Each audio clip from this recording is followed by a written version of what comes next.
ভাইরা, আপনারা তো আমার মসজিদে 3000 5000 মুসল্লি আসেন, আপনারা আমার পক্ষে কাজ করলে তো আমি চেয়ারম্যান হব, ঠেকায় কে?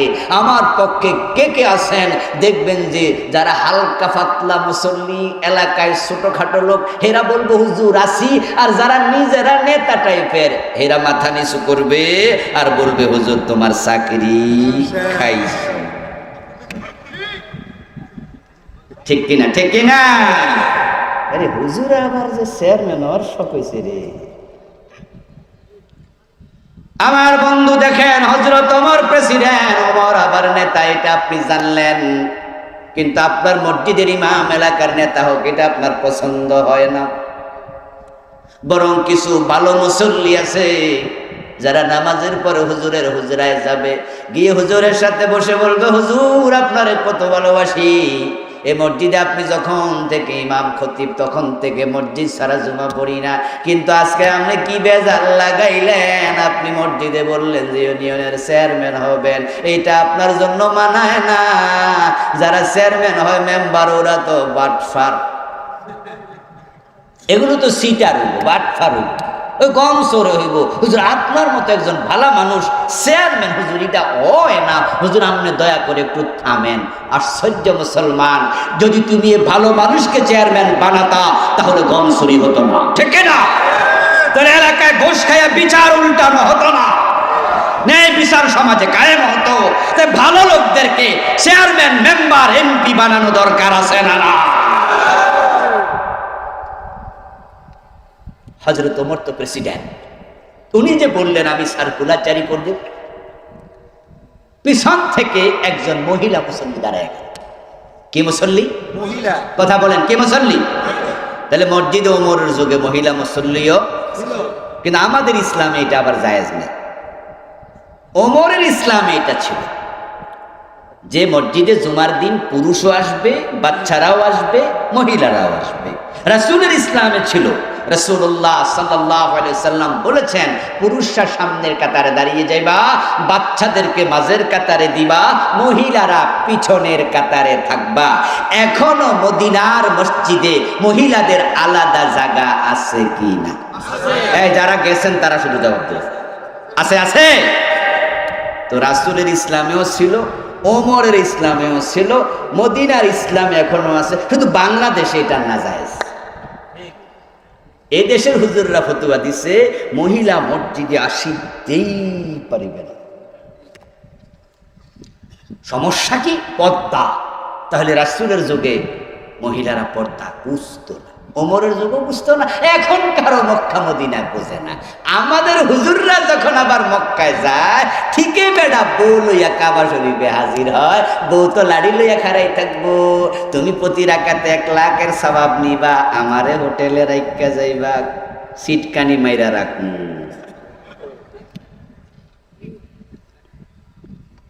মসজিদে হারামে 1 রাকাতে কয় লাখ রাকাতে সওয়াব? হোটেলে পড়লে কি 1 লাখ হইব?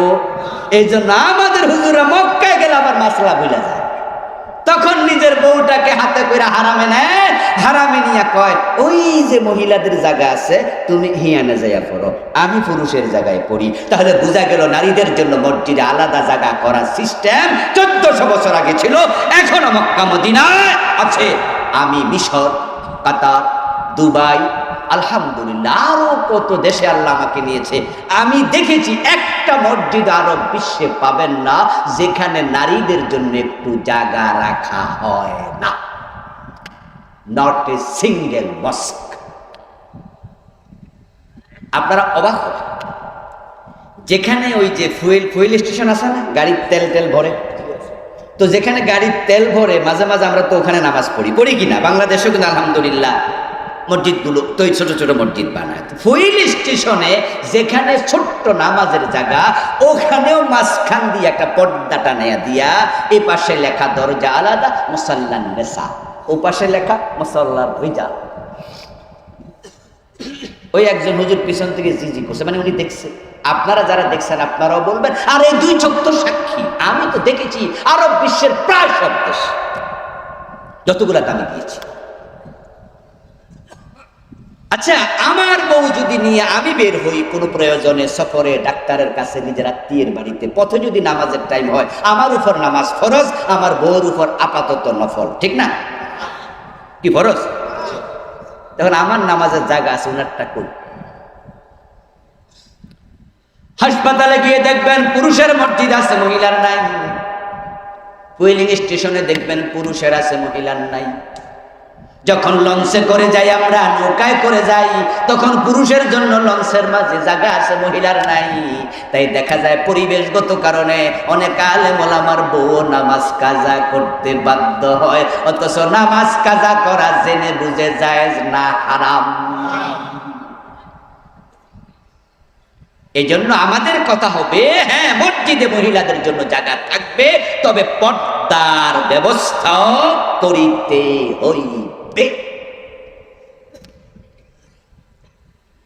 এবার আমরা বলবো না মেয়েদেরকে মসজিদে যাও, মসজিদে যাও, মসজিদে যাও, আমরা এটা বলবো না। কারণ হাদিসে আছে মহিলাদের নামাজ মসজিদের চেয়ে ঘরে উত্তম, ঘরের চেয়ে কুঠরিতে উত্তম। কিন্তু প্রয়োজন যদি হয় তাহলে যেন নামাজ কাজা করা না লাগে। এটা হলো একটা। আর একটা হলো জুমার দিনটা তো স্পেশাল ডে, জুমা বিশেষ দিন। জুমার দিনে আপনাদের এলাকায় বড় মসজিদের খতিব সাহেব, উনি যে 30 মিনিট 40 মিনিট বয়ান করে, যদি মসজিদে একটা ফ্লোর মেয়েদের জন্য ছেড়ে দিয়ে আলাদা দরজা বানায়া দিতেন, অথবা মসজিদে আলাদা করে ব্যবস্থা করতেন, আলাদা দরজায় মহিলা ঢুকবে বের হবে, আমাদের মা বোনদেরকে জুমার দিন মসজিদে নেওয়া হতো এবং হুজুরদের ওয়াজ শোনানো হতো, তাদের মন পুরুষের চেয়ে নরম। আলেম ওলামাদের ওয়াজ যদি মহিলারাই দেশে শুনতো, শোনানোর ব্যবস্থা থাকতো, শুধু জুমার ওয়াজের কারণে জি বাংলা স্টার জলসা ঘরে ঘরে বন্ধ হয়ে যেত।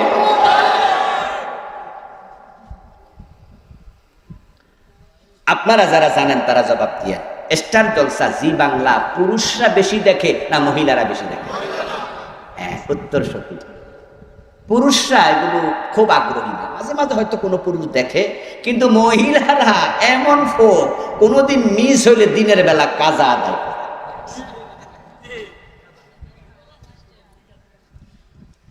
আচ্ছা, এই যে ভারতে যে সিনেমা বা নাটক স্টার জলসা জি বাংলায়, ওখানে যে বিভিন্ন রকমের পোশাক পইরা ও দেশের নায়িকারা অভিনয় করে, এই পোশাক পইরা অভিনয় করার কারণে মার্কেটে ওই নামে পোশাক চালু হয়েছে, আছে না?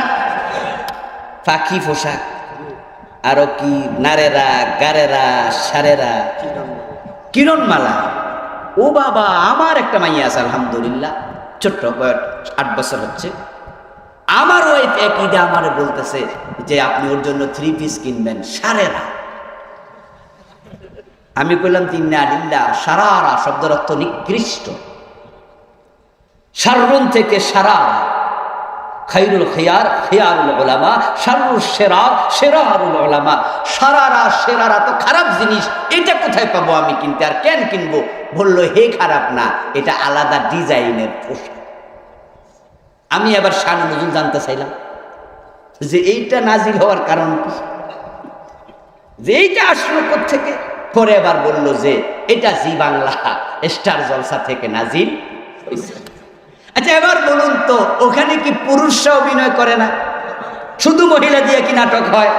তো পুরুষের নামে এরকম পোশাক কেন হলো না? এর কারণ হচ্ছে পুরুষরা এগুলার প্রতি তেমন আগ্রহী না। যে জি বাংলা স্টার জলসার কারণে বাংলাদেশে মুসলমানের ঘরগুলো এখন সিনেমা হল হয়ে গেছে। এগুলো যদি থামাতে চাও, মহিলাদেরকে ওয়াজ শোনানো দরকার আছে না? না, রাসূলুল্লাহর জামানায় সে ব্যবস্থা ছিল, ওমরের জামানায় ছিল। পিছন থেকে একজন বেশি মোহর দাবি না করে আপনি অঙ্ক নির্ধারণ করবেন। আল্লাহর কোরআনের বিপরীত অধিকার আপনারে কে দিল? সূরা নিসার একটি আয়াত মহিলা তেলাওয়াত করলো, যেখানে আল্লাহ তাআলা বলেছেন আতাইতুম ইহদাহুন্না কিনতারা ফালা তাখুযু মিনহু শাইআ, তোমরা পুরুষেরা যদি তোমাদের বউদেরকে কেন্তার পরিমাণ মোহর দাও, তালাক দিলে আর ফিরাইয়া নিও না। তাহলে এখানে মোহরের সীমানা আল্লাহ বলছে কেন্তার। কেন্তার শব্দের অর্থ অগণিত, অসংখ্য টাকা। তাহলে আপনি এটা সীমা দেবেন এই আয়াতের বিপরীতে। আগে বলেন এই অধিকার আপনারে দিল কে?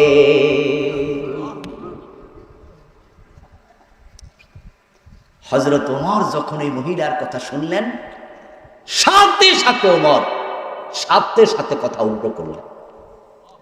আতাইতু ইহদাহুন্না কিনতারা, এই আয়াত ওই সময় হযরত ওমরের জেহেনে ছিল না।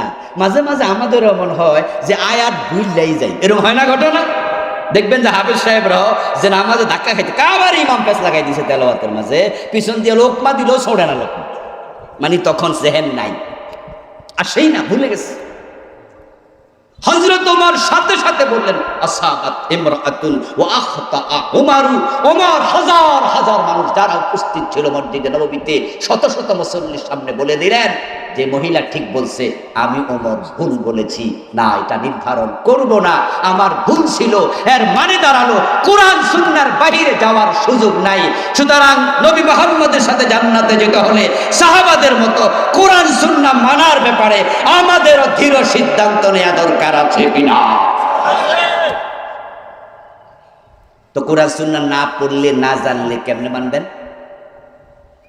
বাংলাদেশের লোকেরা পড়তে রাজি হয় কম, শুনতে রাজি হয় বেশি। যে হুজুর ওয়াজ করতে থাকে, অসুবিধা নাই।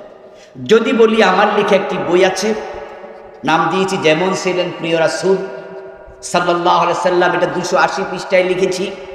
আল্লাহর হাবিবের জীবনের প্রায় অনেক দিক টাচ করেছি।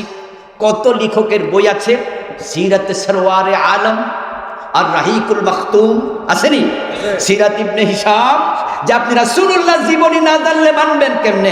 একটা বই পড়েন কমপক্ষে। বল হুজুর ফহরায় যে ঝামেলা, পড়বে না। তা আপনি শুনতে রাজি, পড়তে রাজি না, না পড়লে শিখবেন কেমনে? শোনায় তো ভুল হতে পারে, এই শোনা তো ভুলেও যেতে পারেন, অথবা আমি যা বলেছি শুনতে তো ভুল বুঝতে পারেন।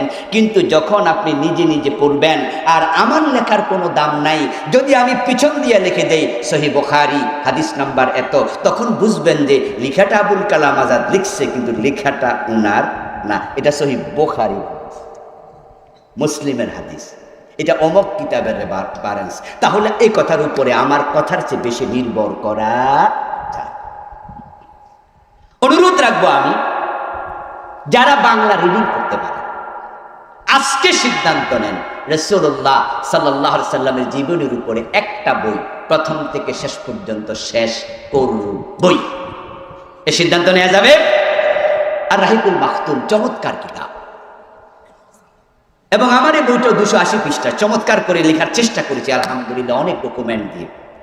যে কোনো লেখকের একটা বই হলো শেষ করবেন, পরিবারের লোকদেরকে বলবেন। কোরআনের তাফসির এখন পাওয়া যায়, 30 খণ্ডে আছে, এক পারা করে তাফসির। এক খণ্ড ব্যাগে নিয়ে অফিসে যাবেন, রাস্তায় যানজট লেগেছে, বসে বসে পড়েন, অফিসে কেউ নাই, অবসর আছেন পড়েন, দোকানে আছেন কাস্টমার নাই পড়েন, সুযোগ আছে একটু হাদিস পড়েন, কোরআন পড়েন, পড়তে থাকেন, আর যা জানবেন মানতে থাকেন। এর উপরে বলবেন ইনশাআল্লাহ নবী মুহাম্মদের সাথে জান্নাত পাবেন। আল্লাহ আমাদের সকলকে রাসূলুল্লাহ সাল্লাল্লাহু আলাইহি সাল্লামের সঙ্গী হয়ে আল্লাহর জান্নাতে যাওয়ার তৌফিক দিন। সবাই বলেন আমিন।